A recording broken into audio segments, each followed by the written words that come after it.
नमस्कार दोस्तों, अगर इस मुकाबले ने आपकी धड़कनों को भी तेज कर दिया हो तो वीडियो पर एक जोरदार सा लाइक तो बनता है। दोस्तों, आज दिल्ली के ऐतिहासिक और क्रिकेट के बड़े केंद्रों में से एक अरुण जेटली स्टेडियम में वह नजारा देखने को मिला जिसे क्रिकेट प्रेमी सालों तक याद रखेंगे। आईसीसी पुरुष टी20 विश्व कप 2026 का यह बेहद अहम और रोमांचक मुकाबला भारत और नामीबिया के बीच खेला गया और जैसे ही खिलाड़ी मैदान पर उतरे पूरा स्टेडियम नीली जर्सी के सैलाब में पूरी तरह डूब गया। हर तरफ बस एक ही आवाज गूंज रही थी, इंडिया इंडिया, और उस शोर के बीच रोमांच और दबाव दोनों हवा में साफ महसूस हो रहे थे। टॉस के लिए जैसे ही सिक्का हवा में उछला तो किस्मत ने भारतीय कप्तान सूर्य कुमार यादव का साथ दिया। उन्होंने बिना किसी झिझक के पहले बल्लेबाजी करने का एक अत्यंत साहसी और आक्रामक फैसला लिया। अरुण जेटली स्टेडियम की पिच पर मौजूद घास और बल्लेबाजी के अनुकूल परिस्थितियों को देखकर यह फैसला विपक्षी टीम के लिए एक कड़ी चुनौती साबित होने वाला था, क्योंकि भारत का इरादा रनों का हिमालय खड़ा करना था। भारत की ओर से आज अरुण जेटली स्टेडियम की इस ऐतिहासिक और रनों से भरी पिच पर पारी का आगाज करने के लिए ईशान किशन और संजू सैमसन की अनोखी और अत्यंत आक्रामक सलामी जोड़ी मैदान पर उतरी, जहां स्टेडियम में मौजूद हजारों प्रशंसकों का शोर सातवें आसमान पर पहुंच गया था। दूसरी ओर नामीबिया की पूरी उम्मीदों का भारी बोझ उनके सबसे भरोसेमंद और तेज गेंदबाज रूबिन ट्रम्पलमैन के मजबूत कंधों पर टिका हुआ था, जो भारतीय बल्लेबाजों को शुरुआती झटके देने के इरादे से गेंद थामे खड़े रहे थे। नामीबिया की ओर से रणनीति के तहत रूबिन ट्रम्पलमैन पहले ओवर में अपनी सटीक और धारदार इन स्विंग गेंदबाजी के साथ आक्रमण पर तैनात हुए, जहां उनका सामना केरल के स्टार बल्लेबाज संजू सैमसन से हुआ। संजू सैमसन ने ट्रम्पलमैन की पहली ही गेंद की लंबाई को बहुत ही फुर्ती से भांपा और कवर्स की दिशा में एक दर्शनीय और बिजली की रफ्तार वाला चौका जड़कर अपने विनाशकारी इरादे पूरी तरह साफ कर दिए। दिल्ली के ऐतिहासिक अरुण जेटली स्टेडियम की जीवंत पिच पर आज संजू सैमसन एक अलग ही अलौकिक और प्रचंड लय में नजर आ रहे थे, जहां उन्होंने अपनी जादुई बल्लेबाजी से मैदान के हर संभव कोने में बाउंड्री की एक ऐसी भीषण बौछार करी जिससे नामीबिया के कप्तान और उनके गेंदबाज पूरी तरह से बेबस और लाचार नजर आए। संजू सैमसन ने आज अपनी बल्लेबाजी में वह क्लास और ताकत दिखाई जिसका इंतजार उनके प्रशंसक लंबे समय से कर रहे थे, और वह अपनी इस प्रलयकारी बल्लेबाजी के दौरान 45 गेंदों पर 80 रनों की एक अत्यंत यादगार और विशाल पारी खेलकर आउट हुए, जिसने भारतीय टीम को एक ऐसी तूफानी शुरुआत प्रदान की जिसकी कल्पना नाम भी आई खेमे ने भी नहीं की होगी। संजू सैमसन एक तेज और तीखी छोटी गेंद पर अपना सिग्नेचर पुल शॉट खेलने के प्रयास में बाउंड्री पर लपके गए, जिससे वह 45 गेंदों पर 80 रन बनाकर आउट हो गए। उनकी इस ऐतिहासिक पारी में 8 शानदार कड़क चौके और 4 गगनचुंबी शामिल थे, जिन्होंने स्टेडियम की छतों को छूने का प्रयास किया था। दूसरे छोर पर खड़े ईशान किशन भी संजू सैमसन की इस आक्रामकता का भरपूर और बराबरी से साथ दे रहे थे, जहां उन्होंने अपनी छोटी कद काठी के बावजूद मैदान पर विराट प्रहार किए और नामीबिया के गेंदबाजों के आत्मविश्वास को पूरी तरह झोर कर रख दिया।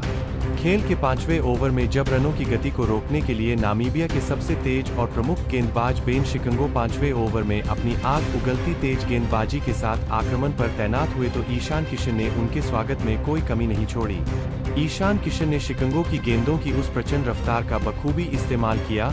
और अपनी कलाइयों के बेजोड़ जादू से स्कोरबोर्ड को बिजली की रफ्तार से भी तेज आगे बढ़ाया, जहां वह मात्र 28 गेंदों पर 43 रनों की एक अत्यंत बहुमूल्य पारी बनाकर आउट हुए। ईशान किशन एक बड़ा हवाई शॉट खेलने के प्रयास में अपनी टाइमिंग को थोड़ा मिस कर गए, जिससे वह 28 गेंदों पर 43 रन बनाकर आउट हो गए। उनकी इस तूफानी और मनोरंजक पारी में 5 कड़क चौके और 2 विशाल शामिल थे, जिससे भारत का कुल स्कोर मात्र 10 ओवरों से पहले ही 100 रनों के सम्मानजनक आंकड़े के पार पहुंच गया था। इन दोनों बल्लेबाजों की इस विनाशकारी साझेदारी ने नामीबिया के गेंदबाजी आक्रमण की कमर तोड़कर रख दी थी और भारतीय प्रशंसकों को एक बहुत ही बड़े स्कोर की उम्मीद जगा दी थी, क्योंकि क्रीज पर अब नए बल्लेबाजों के आने का समय हो चुका था और नीली जर्सी का शोर पूरे दिल्ली शहर में गूंज रहा था। भारतीय टीम के दोनों सलामी बल्लेबाजों के आक्रामक अंदाज में पवेलियन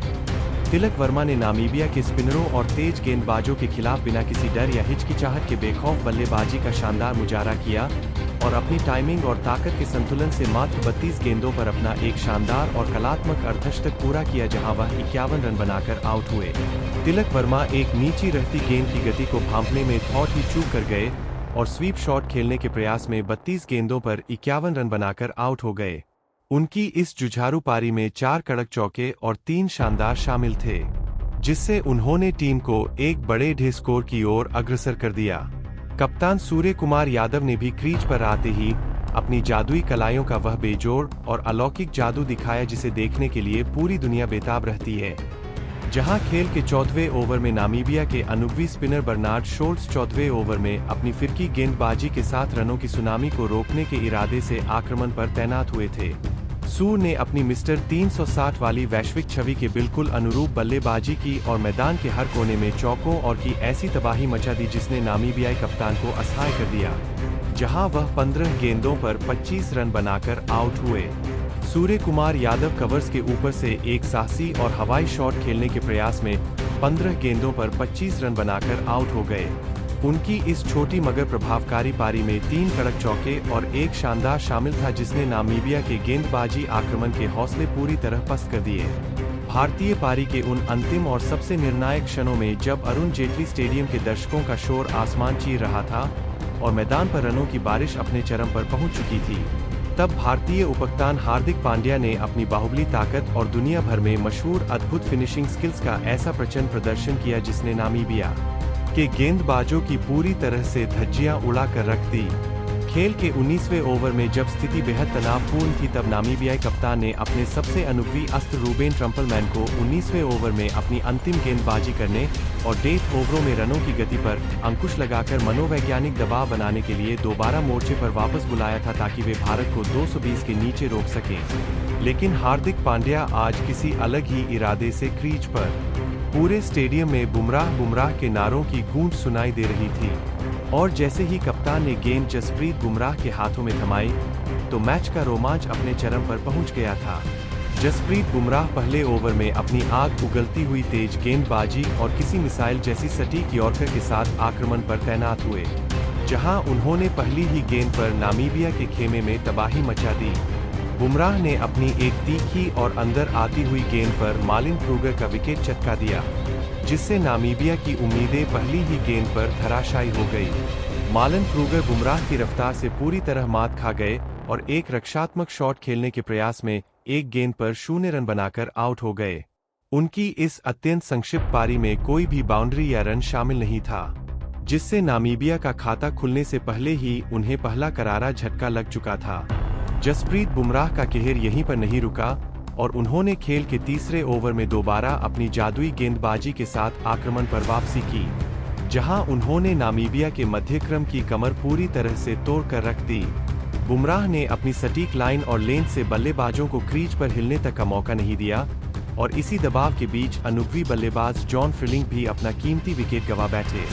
जॉन फ्रिलिंग बुमराह की एक तेज और बाहर निकलती गेंद पर पूरी तरह से चकमा खाकर रक्षात्मक शॉट खेलने के चक्कर में विकेट के पीछे धरे गए और वह 8 गेंदों पर 4 रन बनाकर आउट हो गए। उनकी इस संघर्षपूर्ण पारी में केवल एक कड़क चौका शामिल था जिससे नामीबिया की टीम अब गहरे संकट में फंस चुकी थी। नामीबिया के बल्लेबाज भारतीय विश्वस्तरीय आक्रमण के सामने पूरी तरह से लाचार, बेबस और दिशाहीन नजर आ रहे थे, जहां रनों का अकाल पीढ़ी चुका था। खेल के छठे ओवर में मियां भाई के नाम से मशहूर मोहम्मद सिराज छठे ओवर में अपनी प्रचंड तेज गेंदबाजी और आक्रामक तेवरों के साथ आक्रमण पर तैनात हुए और उन्होंने अपनी रफ्तार से नामीबियाई बल्लेबाजों के मन में खौफ पैदा कर दिया। सिराज ने अपनी सटीक बाउंसर और आउट स्विंग से बल्लेबाजों को खूब डराया और टीम के लिए कुछ और महत्वपूर्ण सफलताएं हासिल की जिससे रनों की गति पूरी तरह से थम गई थी। लेकिन आज का दिन तो पूरी तरह से जसप्रीत बुमराह के नाम लिखा जा चुका था। मैच के सबसे निरन